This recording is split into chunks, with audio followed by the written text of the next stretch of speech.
Welcome to Mind Your Mind.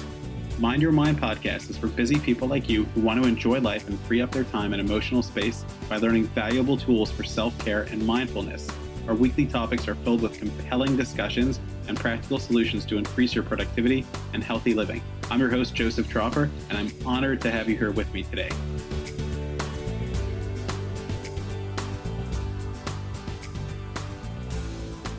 Hey, welcome. This is episode 13. And it's going to be a two-part series about hypnosis. A lot of people have asked questions about that, and I love to hear from you guys. Just go to mindyourmindonline.com and click on Ask Joseph and ask away, because you choose the topics that I talk about. So thank you for that. And this is going to be a two-part series. The first one is just hypnosis introduction, which is going to describe some of the background history about hypnosis, where it was invented, how it developed, and different cultural things, and answer a lot of fact, truth, or false information and some misinformation, actually a lot of misinformation about it. And then the second part is going to be 3 hypnosis superscripts, which is going to be part 2, where I'm actually going to allow you to take a seat, relax, listen to a hypnotherapy session yourself, and just see what it does for you.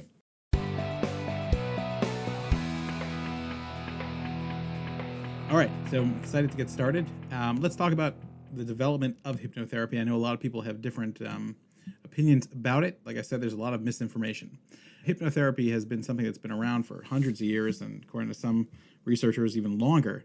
The person that made it famous was a German doctor. His name was Franz Mesmer, and you'll recognize his last name from the word mesmerize, which is where it came from, because he would mesmerize his clients. And he was born in 1734 and died in 1815.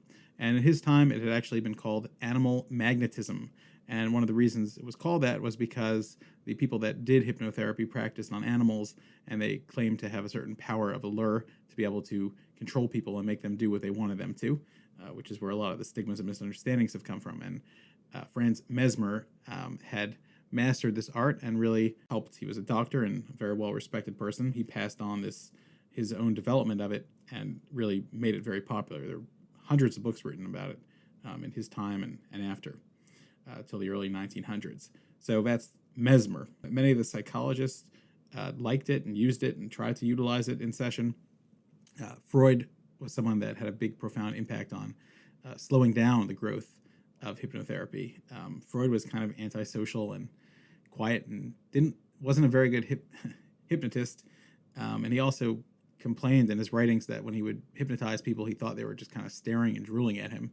And that made him uncomfortable. And so he kind of cut out hypnotherapy from his practice, and a lot of people followed suit with him. Wasn't exactly for altruistic reasons, but he basically sat himself down at the head of the couch and let the client talk and stare. Of course, classical psychoanalysts will explain that he was trying to give the client space, but in truth, he makes it very clear that he was actually trying to give himself some space. That's what happened with Freud. But hypnotherapy has been revitalized, and there are many reputable and many unreputable training programs that teach hypnotherapy. They have been used effectively to help clients. Some of the most common things that I use hypnotherapy for are smoking cessation, drug and alcohol cessation, weight loss, general well-being, anxiety issues. It's really effective for phobias and fears that people have. So let's talk about some of the myths. And I just want to go through 4 myths and just kind of clarify them. But before I do that, I just want to start off, because I always like to share a quote. Milton H. Erickson, a very famous doctor who really made hypnotherapy famous in the 1900s as well, and developed his own Ericksonian style, which is a little bit slower than what I'm comfortable with. And you'll see I'm going to use a speed induction on the second half of this series. But his quote is, "You could use hypnosis not as a cure, but as a means of establishing a favorable climate in which to learn." And I think he really summarizes this well, that hypnotherapy is not a miracle answer to things. However, like I tell all my clients, it's something that if you're motivated, it can give you a boost and really help you stay on track. So let's go through the 4 myths here. Number 1, it doesn't work. So again, there's independent research that shows that hypnotherapy can be a very effective modality for helping people. I personally use it in conjunction with a therapeutic relationship generally, unless people are specifically coming in with a very, very specific and usually small acute issue that they want to work on. But I think that it works really well in a therapeutic environment. But again, I've used it many times with people for small one-time things. Hey, I have a big presentation tomorrow and I've got the jitters. Can you help me? It could be very effective with that. Sometimes small phobias could be taken care of in 1 to 2 sessions, and larger ones maybe a little longer. And so it certainly can work very well.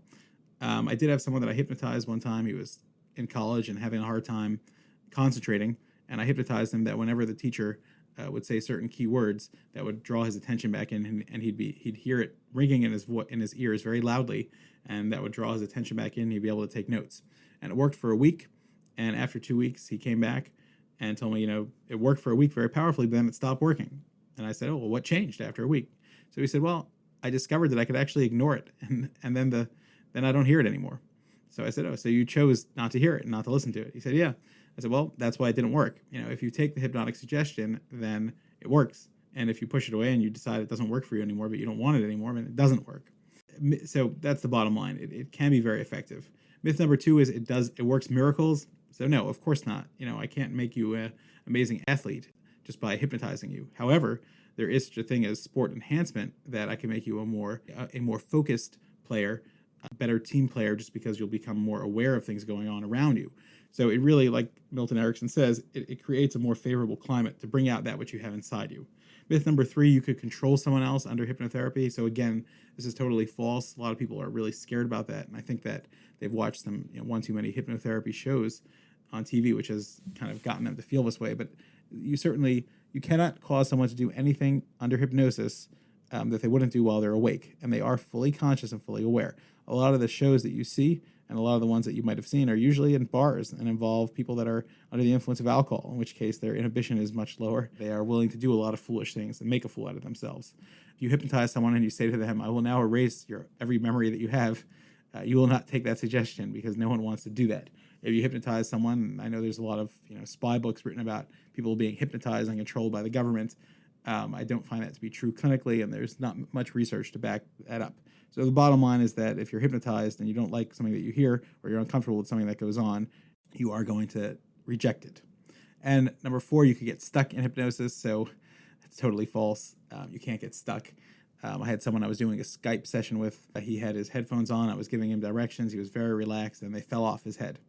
And I just watched him, and then he eventually, after about a minute, opened his eyes and said, oh, my headphones fell off, and put them back on. And I asked him what happened in that minute. He said, well, I was feeling relaxed. I knew what had happened. I was conscious that they fell off, and I was okay with that. When I needed to change it, I changed it. Had another guy who had a computer crash in the middle of a session. And again, a few minutes later, he called me back and said, hey, I noticed something went wrong. I'm back here. And I asked him, what were you doing in the 5 minutes it took you to call? And he said, I was just relaxing and enjoying. So you can't get stuck in hypnosis. Bottom line is, it could be a very, very effective modality for you. My one word of caution is, check the credentials out of the person that you're working with and make sure that there's someone that you could trust. Thank you so much for listening. That was part 1 of Hypnosis Introduction. Stay tuned for part 2 coming soon. Thanks for joining us. Don't forget to mind your mind. For more practical ideas and to make sure you never miss an episode, visit us at mindyourmindonline.com.